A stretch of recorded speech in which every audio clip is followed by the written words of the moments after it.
Ayaan Hirsi Ali, who was born and raised as a Muslim, is now one of the biggest critics of Islam. Let's see what she has to say about the Islamic problem in the West. Were you telling Congress that Islam isn't a religion of peace? I was telling Congress that Islam is part religion and part a political philosophy.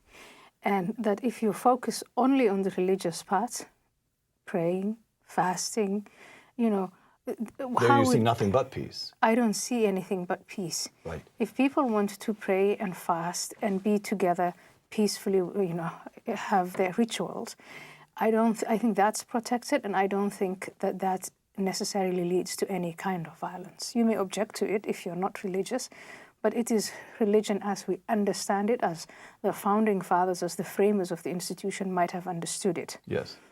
But then there is Islam, which is really the major part of Islam, which is a political philosophy. It's a prescription for how society ought to be built, how society ought to be furnished, governed. And that philosophy is, not compatible with our American constitutional liberal democracy or any other secular type of government.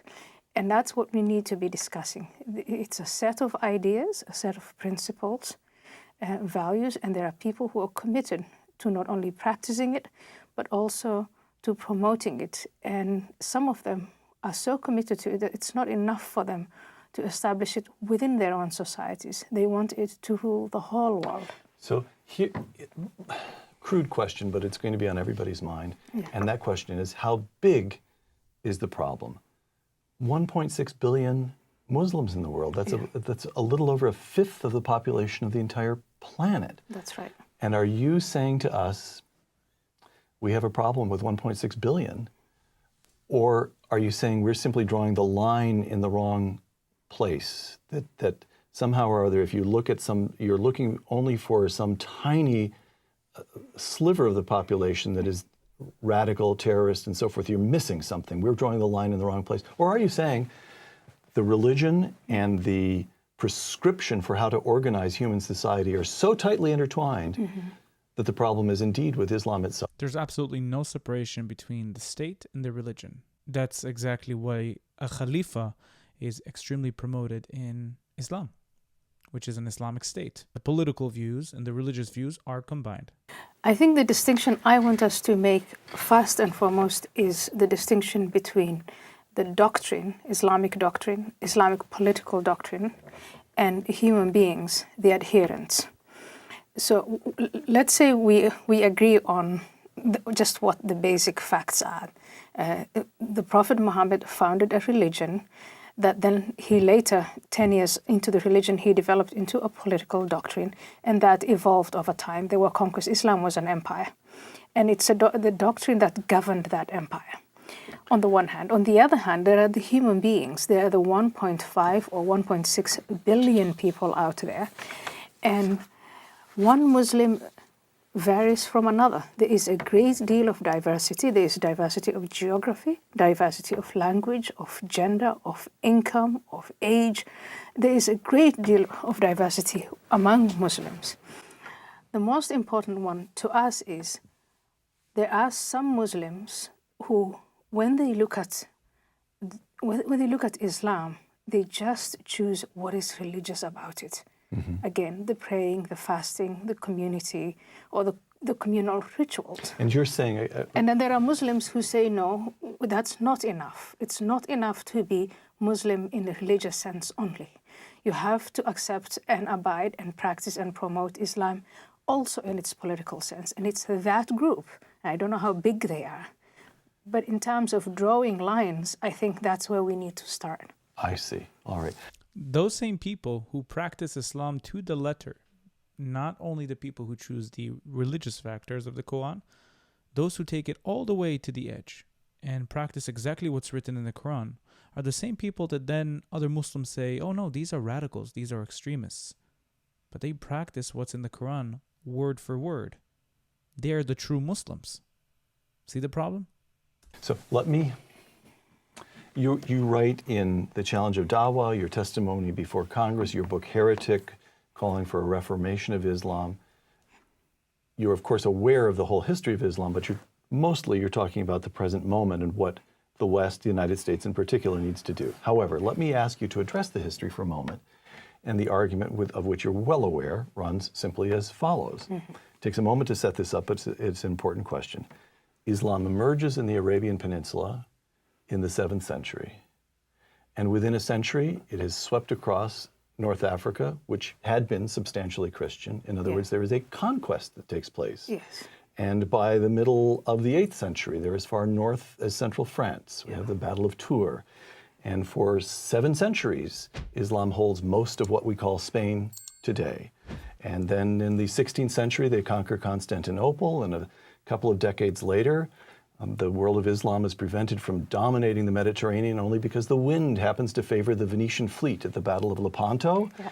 And then we have, as recently as 1683, Muslim armies lay siege to Vienna. That's the one that is so striking to me. 1683 is 20 years after, a little more than 20 years after the Pilgrims landed at Plymouth Rock. Yeah. And Islam is still attempting to invade Central Europe. Yeah. Okay. So the argument would run.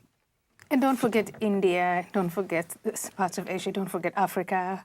Okay. So all right, you not only grant the argument, you're heightening it, so to speak. Yes, yes. And the argument would run, thank you very much for attempting to reassure us, but truly we need to be wide awake. This really is a clash of civilizations, and there is something within Islam which has demonstrated for all 14 centuries an animus, an aggressiveness toward the West. The problem is Islam itself. And towards the East. India's in the East, and it's also posing a threat on them. Anybody who's not a Muslim, Islam poses a threat on them. How do you deal with that argument?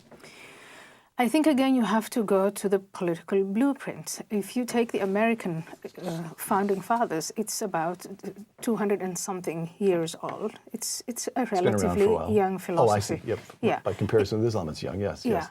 Even if you take classical liberalism, these are relatively young ideas.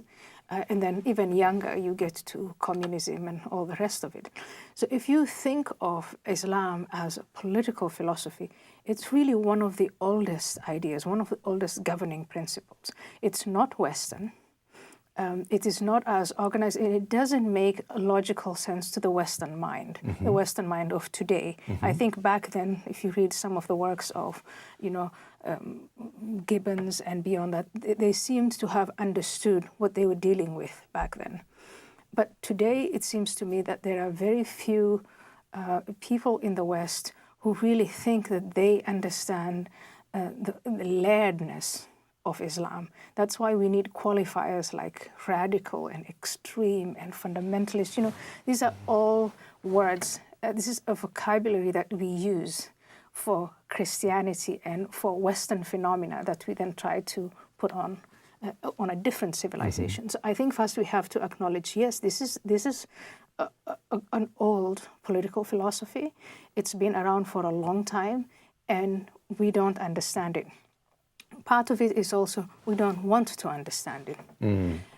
Why don't we want to understand it? I don't know the answer to that question, but again, let me speculate. If you get deep into the values and the principles that are promoted from within the political Islamic doctrine, and you put them next to our, Western political ideas, yes, you get to a place of zero-sum games. Either it's that or it's that. They're incompatible. It becomes no binary. Society can be both. Yeah, no society can be both. And the contemporary Western mind is taught to collaborate, to cooperate, to compromise. Pluralism, tolerance, all to me fantastic ideas and a fantastic attitude toward the world. But sometimes you get to a place where it is impossible to compromise. And I think deep down, the contemporary Western mind it's not that we don't get it, it's that when you get it, then what? Right. Truly eye-opening video. I hope you watched it until now. And yes, there is a problem with Islam wanting to combine the religion aspect and the political aspect. Because when that takes place, that will lead to gays being killed in Iran, in a Sharia law country. It doesn't necessarily have to be Iran, but in a Sharia law country, barely any rights for women. Women, when they want to give their stance about something, then one woman is not worth as much as one man. So 2 women, their say, is just as much as men in Islam. Is that something you want to combine in your world? I'm sure you don't. So before supporting Islam, Palestine, Hamas, Hezbollah, do some reading and research about this, because this is truly a risk. And they're growing like crazy. And yes, of course, there are peaceful Muslims, but I'm not talking about the peaceful Muslims. I'm talking about the minority, the 10%, even the 5%. It's still millions and millions of people. People that oppose the West. People that want to commit jihad. Is this something you want in your society? Because I certainly don't. Thank you for watching this video. Don't forget to like, comment, and subscribe. And if you want to support me financially, you can do so through Buy Me Coffee or Patreon, down in the links below in the description. Thank you so much, and I'll see you again in the next video. Bye-bye.